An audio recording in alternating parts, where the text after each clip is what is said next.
Noriu pasižiūrėti tokią situaciją, kodėl viskas kartojasi. Būna dažnai, kad tiesiog mes einam kažkokiu tai keliu, lyg tai užbaigiam jį ir paskui žiūrim, kad vėl sugrįžta. Galbūt kiti žmonės, galbūt kažkas tai kitaip iš vienos pusės, bet vis tiek rezultatas tas pats. Kad ir santykiai. Susipažinot, lyg tai viskas gražu gerai, praėjo ten kokie 3-4 mėnesiai ir išsiskyrėt. Ir patys nesuprantat dėl ko. Vėl susipažinot ir vėl tas pats. 3-4 mėnesiai gražus, o paskui kaip ir nebelieka nieko ir išsiskiriat. Kodėl taip yra? Pasižiūrim pirmiausia, kokia situacija kartojasi. Pirmiausia pasižiūrim, apie kokią situaciją čia bus, kad matytumėt, ar tai apie jūs. Žiūrėkit, situacija kažkokia tai susijusi su tradicijomis, su įstatymu galbūt kažkam tai, su mokslais, su žmonėmis, kurie moko, kurie gali duoti jums žinių ir su baimėmis kažkokiamis. Galbūt kažko tai bijote savo gyvenime, situacija, pavyzdžiui, su mokslais kažkokiais bijot, pritraukia tas baimės.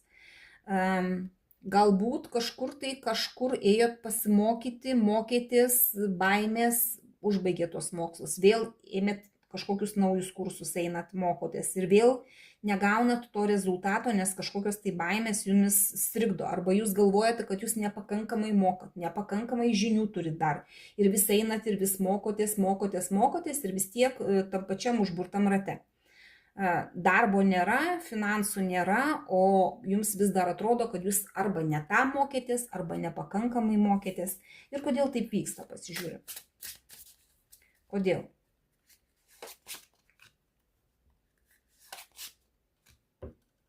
Žiūrėkit, vyksta todėl, kad būtent tokios situacijos, kur ten, tarkim, galbūt su tais pačiais mokslais, dėl to, kad per greitai priimat sprendimus, galbūt per greitai nusimato tikslą. Pavyzdžiui, esat kirpėja, kaip pavyzdys, išmokot kirpti plaukus, pamatėt, kad per mažas uždarbis, galvot, reikia pasimokyti, pavyzdžiui, dar nagus ten kažkokius tvarkyti, kaip pavyzdys, mergaitės, pasimokėt nagus, matot, kad nieko ten iš tų nagų gero irgi nesigauna.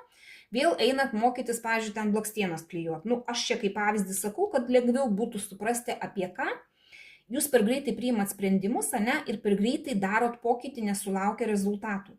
Čia reikėtų truputį pagalvoti apie jūsų praeitį, pasižiūrėti, nuo ko viskas prasidėjo, truputį sugrįžti į pradžią tam, kad suprastumėt, kad tam, kad nesikartotų, turit užbaigti tą, ką pradėjot. Ne taip greitai, truputį palaukti ilgiau, vyti tas baimės, kad čia man nepavyks, aš negalėsiu kažko tai pasiekti, sugrįžti į praeitį truputį, nuo pat pradžios pasižiūrėti, kas pas jūs buvo, tam, kad galėtumėt eiti toliau.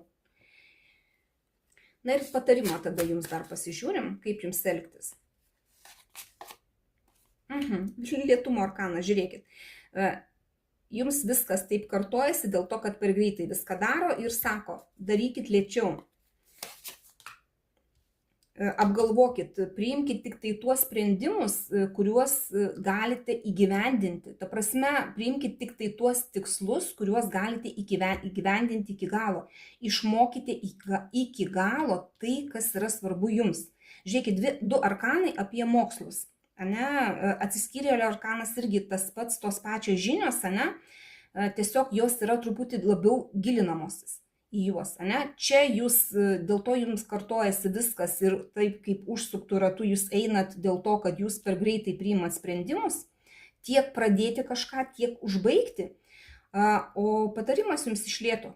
Neskubėkit, apgalvokit truputį, pasigilinkit, ko tikrai reikia būtent jums. Ne tai, kas populiaru, ne tai, kas madinga, ne tai, kas naudinga, o tai, kas rūpi jums, kas jūsų viduj, kuo jūs gyvenate, kas jums įdomu. Ir tada tą išgvildenat visą, kas liečia jūsų mokslus, jūsų darbus, jūsų kažkokią tai kryptį. Tada tai bus rezultatas ir nebesisuks ratu ta kažkokia tai nesėkmė ir nebesikartos, nes jūs imsit ir darysit būtent tai, kas yra jūsų viduje, kas yra jums svarbu. Ne aplinkai, ne draugams, ten tetoms, dėdėms, bet būtent jums. Tai va, to aš jums ir linkiu. Paimkite tik tai, kas rezonuoja, visą kitą paleiskite. Dėkoju už jūsų laiką, širdutes ir iki sekančio karto.